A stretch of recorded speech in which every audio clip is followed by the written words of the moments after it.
This is the side of gender ideology that is rarely acknowledged, almost never discussed. This week, we've seen this dramatically illustrated in a viral clip from the Dr. Phil show. Now, this clip is from an episode that first aired several years ago, but it started making the rounds on Twitter just recently. It's now been viewed nearly 10 million times. And in the clip, a trans-identified male reveals his female persona to the man who cared for him since he was a baby. Now, that man is actually his biological uncle, but took on the role of the boy's father when he was a newborn and has raised him as a son ever since. So he is the father. And now this father is seeing his son, and he is devastated by it. Watch.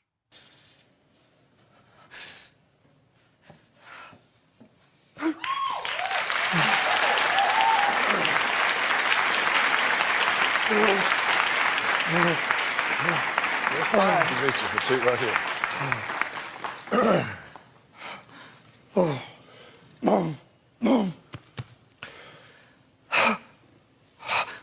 Thank you for being here. I appreciate it. Tell me what you're thinking and feeling right now, Gary. I'm hurt bad. Really bad.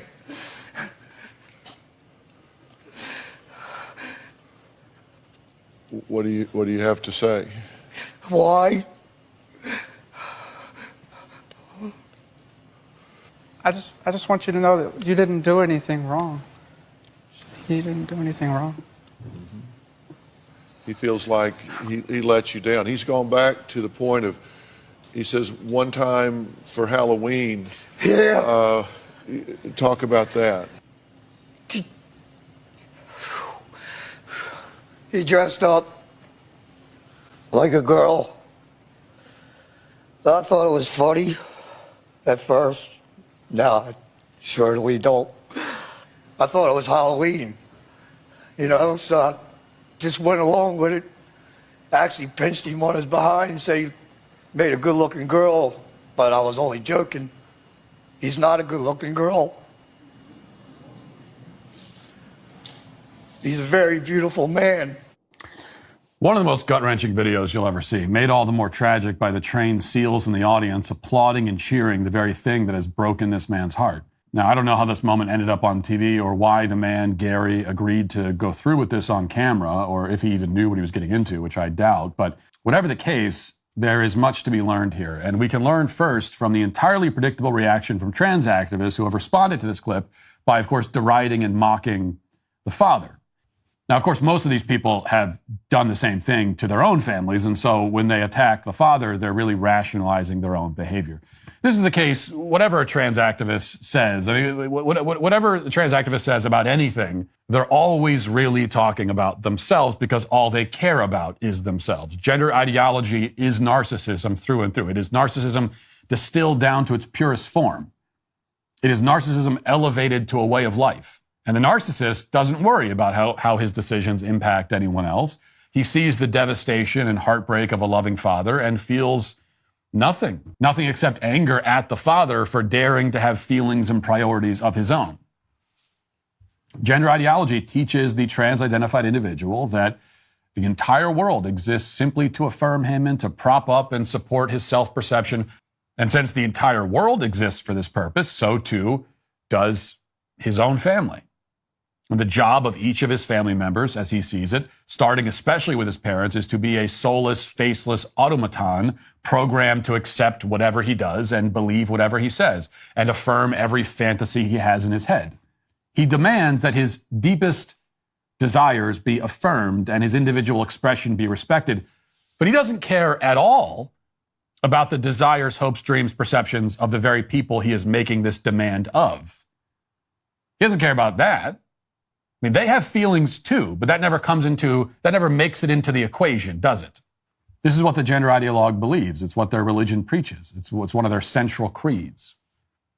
Gender ideology's most public proponents are very clear about this. They tell young people that if your parents offer the slightest resistance to your desire to, quote, transition, then your parents are the enemy. Your parents are trying to get you killed, and you should cut them out of your life completely. Jeffrey Marsh, social media influencer, is infamous for telling kids to go, quote, no contact or non-contact with their parents, meaning cut them out of your life. But don't worry, Marsh says, because if you disown your parents, you can always replace them with Jeffrey Marsh.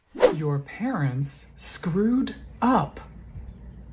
It's okay to say so. That's why I made a Patreon, so that we could talk about it, so that we could connect in a way that has more privacy, so that we could talk to each other in a way that's more open and stuff that we wouldn't share like in the comments of a video like this.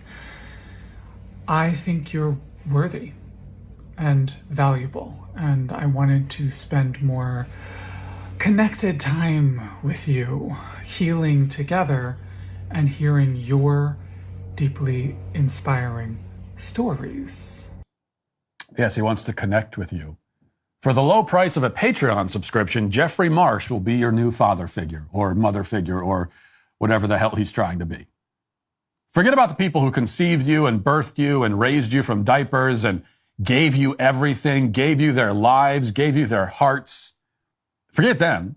I mean, they obviously hate you if they won't immediately and without question accept that you are a sex other than the one on your birth certificate.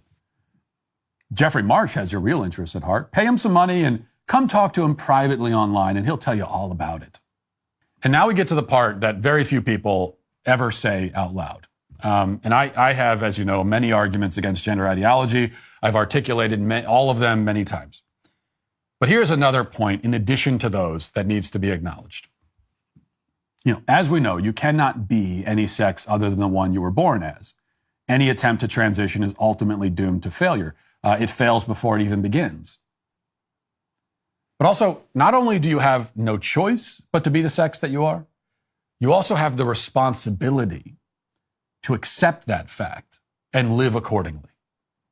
Okay, a man has the responsibility to live as a man and act as a man, and a woman as a woman. You have a responsibility, in other words, to live in reality. We are not atomized individuals living in our own universes, divorced from the next person's reality. We have lives that are intertwined with each other. We, in fact, do live in a society, it turns out. We also live in families, and our lives are more intertwined the closer we are tied to each other, whether by blood or by marriage. What this means is that when you decide to totally reject the non-negotiable realities of the world, and even to reject your own physical nature, you are not making a neutral decision that affects no one but yourself. You are tied to other people, whether you like it or not.